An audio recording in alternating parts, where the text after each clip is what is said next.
Hoy vamos a adentrarnos en la vida y la voz de Javier Solís, un artista que no solo cantó al amor y al desamor, sino que los convirtió en parte de la memoria emocional de México.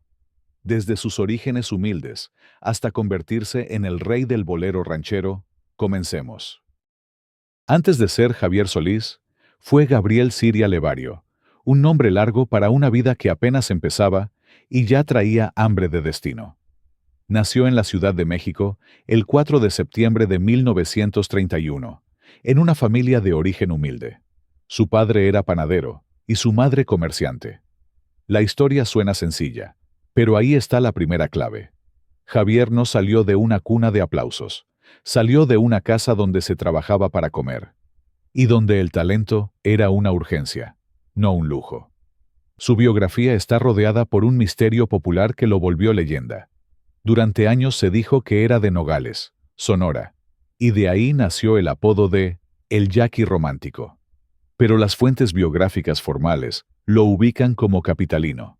Ese detalle, que parece pequeño, dice mucho de cómo se construyen los mitos.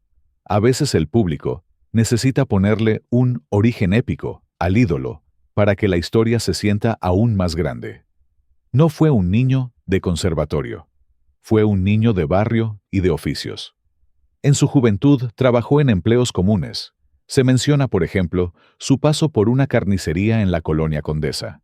Y mientras tanto, empezaba a cantar donde se podía, en noches largas, en lugares humildes, buscando una oportunidad como quien busca aire. Y hay una frase que lo retrata con crudeza y poesía. Él mismo llegó a decir que su vocación artística se inició por hambre. La verdad desnuda de un artista naciendo desde abajo. Una de las postales más poderosas de su origen es Plaza Garibaldi. Antes de ser el rey del bolero ranchero, cantaba ahí por las noches, en el mundo real, frente a mariachis, frente a mesas y miradas que no perdonan. Garibaldi no era un escenario, era un examen, y Javier lo pasó a puro carácter, afinando su estilo a golpes de público, aprendiendo a dominar el silencio antes del aplauso. Javier no nació solista. Se fogueó en dúos y tríos. En sus primeros pasos se menciona su paso por agrupaciones como el Dúo Guadalajara, y luego un trío que cambió de nombre con el tiempo. Esto es clave, porque explica algo que después sería su marca: el fraseo, la forma de colocar la voz como si estuviera conversando. Eso se aprende cantando en formatos donde tienes que sostener la emoción sin gritarla. Su ruta de ascenso tuvo paradas míticas. Lugares como El Tenampa y otros restaurantes tradicionales donde se presentaban mariachis. Ahí cantó acompañado por conjuntos como el Mariachi América, en una época en que ganarte un espacio significaba tener disciplina y aguantar la jornada completa. Cantar, repetir, sonreír aunque doliera, y volver a cantar. En esos sitios se sobrevivía, y el que sobrevivía crecía. Su nombre artístico no fue inmediato ni obvio. Hay versiones distintas sobre cómo dejó de ser Gabriel Siria y se convirtió en Javier Solís, y algunas historias cuentan que primero usó el nombre de Javier Luquín, antes de adoptar el definitivo. La audición que le cambió la vida llegó cuando por fin alguien con poder en la industria lo escuchó y le abrió la puerta. A fines de 1955, se le hizo un contrato para grabar un primer sencillo, con temas como ¿Qué te importa? ¿Y por qué negar? Ese momento es clave, porque Javier venía de cantar con la garganta y el alma, pero ahora tenía que hacerlo frente a micrófono, con disciplina de estudio, sin ambiente que lo sostuviera. Y aún así, funcionó. El público del interior del país respondió, y eso terminó por consolidarlo en la disquera.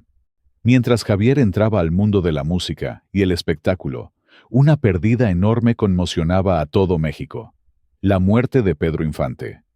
Mientras un ídolo se apagaba, otro venía subiendo con un estilo nuevo, listo para ocupar un lugar en el corazón del país. Javier Solís no se volvió famoso solo por cantar bonito, sino por crear un puente. Su figura se asocia a la idea del bolero ranchero, esa mezcla de romanticismo íntimo con fuerza de mariachi, que conectó con un México que quería llorar y ser valiente al mismo tiempo. En sus primeros años ya se estaba formando ese sello, un hombre que podía cantar dolor con elegancia, como si cada nota fuera una confesión. El momento en que su voz dejó de ser una promesa y se volvió necesidad nacional. Hay artistas que gustan, y hay artistas que, cuando suenan, parece que el aire se vuelve más pesado porque todo el mundo se acuerda de alguien. Javier Solís entró en esa categoría cuando su carrera agarró velocidad a finales de los 50 y principios de los 60. De pronto, su voz empezó a sonar en radios, tocadiscos, mercados, cantinas, casas de familia, y se volvió parte del paisaje emocional del país. Y ahí nace el apodo que lo persigue para siempre: el rey del bolero ranchero. El bolero ranchero no fue una etiqueta, fue un puente entre dos Méxicos. Lo maravilloso es que Javier no se encerró en un género. Lo que hizo fue tender un puente. El bolero y la ranchera parecían mundos distintos. Javier los unió sin pedir permiso. Cantaba con mariachi, pero con un fraseo de bolero. Dolía con elegancia, pero sin perder la raíz popular. Por eso conectó con públicos tan distintos: el que quería llorar bajito y el que quería llorar con la frente en alto. Su identidad artística está tan asociada a esa mezcla que incluso sus biografías modernas lo describen justamente por eso. Hay intérpretes a los que una canción les cambia el destino. Sombras no solo fue un gran éxito, se volvió un sello, una marca emocional. Por algo a Javier se le llegó a conocer también como el Señor de Sombras, en referencias biográficas. Sombras no es solo melodía, es un estado de ánimo. La gente no la escucha, la habita. Y cuando el público empieza a identificarte por una canción así, ya no estás en el entretenimiento, estás en la memoria afectiva. Javier no se quedó en la música. En 1959 comenzó su carrera como actor y terminó apareciendo en más de 20 películas. El cine lo usó como lo que era: un cantante que podía sostener una historia con pura presencia. En ese México cinematográfico, donde el público iba a llorar y a enamorarse en pantalla grande, Javier era una garantía. Entraba con esa mirada seria, esa voz que parecía traer un secreto, y ya tenías el corazón del espectador listo. Una estrategia clásica de la época era meter al cantante en una historia para que, dentro de la película, cantara varios temas. Javier fue ideal para eso. Su voz vendía discos y boletos. Por eso muchas de sus cintas funcionan como cápsulas de su repertorio. Y hoy, son tesoros para fans porque no solo ves al artista, lo escuchas en escena, en su época, con su estilo intacto. Javier no cantaba como quien pide amor. Cantaba como quien acepta la herida, y aún así sigue de pie. Su postura escénica era sobria. No necesitaba grandes aspavientos, porque su voz ya estaba actuando por él. Y eso lo volvió irresistible. El público veía a un hombre que parecía fuerte, pero por dentro estaba ardiendo. Esa dualidad fue perfecta para el bolero ranchero. Macho por fuera, romántico hasta el hueso por dentro. El alcance de Javier no fue local. Su popularidad rebasó México y se extendió por América Latina y comunidades hispanas. Eso se nota en algo simple: la cantidad de ediciones, recopilaciones y discografías registradas en catálogos musicales, y en la permanencia de su música en plataformas modernas.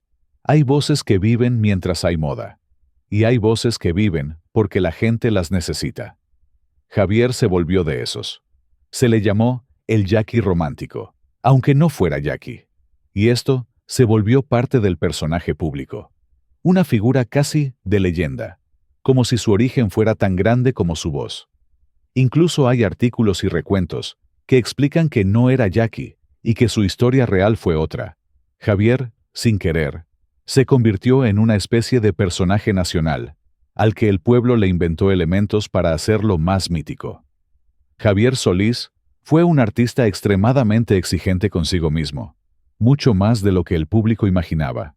Aunque su voz parecía fluir con naturalidad, quienes trabajaron con él contaron que ensayaba obsesivamente, cuidando respiración, tonos y matices. No se conformaba con cantar bonito. Quería que cada interpretación sonara honesta, casi confesional. Esa autoexigencia explica por qué, Aún con una carrera tan breve, dejó grabaciones que hoy siguen sonando sólidas y vigentes, sin sensación de improvisación o descuido. A diferencia de otros ídolos de su época, Javier Solís no cultivó una imagen escandalosa ni de excesos públicos constantes. Su figura fue la del hombre reservado, serio, incluso introspectivo. Eso generó un contraste poderoso. Mientras sus canciones hablaban de amores intensos, celos, abandono y heridas profundas, su vida pública parecía contenida, casi silenciosa. Esa diferencia alimentó la idea de que todo lo que no decía en entrevistas, lo cantaba en el micrófono. Aunque su imagen terminó asociada al mariachi y al traje elegante, Javier nunca renegó de los géneros que escuchó de joven. Boleros, tríos románticos, música popular urbana, todo eso formó su oído. Por eso, cuando cantaba ranchero, no sonaba rígido ni bravucón. Sonaba sentimental, casi íntimo. Ese mestizaje musical no fue una estrategia de mercado planeada. Fue el reflejo natural de alguien que absorbió música desde muchos frentes antes de llegar al estrellato. En el cine, Javier Solís rara vez interpretó personajes completamente felices. Sus papeles casi siempre cargaban una sombra. Hombres marcados por el pasado, por un amor imposible, por la culpa o por la fatalidad. Esa elección, consciente o no, reforzó su imagen pública. El espectador no solo lo escuchaba cantar, lo veía sufrir con dignidad, lo que fortaleció el vínculo emocional entre artista y público. Javier no fue un compositor prolífico, pero tenía un criterio muy fino para elegir canciones. Sabía identificar letras que encajaban con su personalidad vocal y emocional. Muchas de las canciones que hoy se consideran clásicos en su voz no fueron escritas para él originalmente, pero al interpretarlas, las volvió definitivas. Ese talento para apropiarse emocionalmente de una canción es una de las razones por las que otros intérpretes han tenido dificultad para igualar su impacto en los mismos temas. Su relación con el público femenino fue intensa, pero no basada únicamente en el galán tradicional.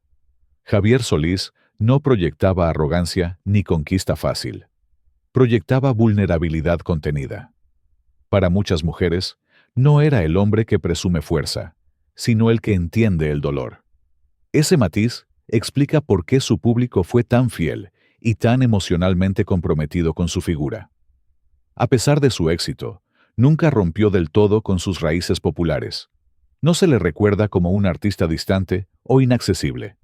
Existen numerosos testimonios de gente que lo trató en contextos cotidianos y lo describió como educado, sencillo y respetuoso. Esa cercanía real reforzó la imagen del ídolo humano, alguien que triunfó sin despegar los pies del suelo, al menos en el trato personal.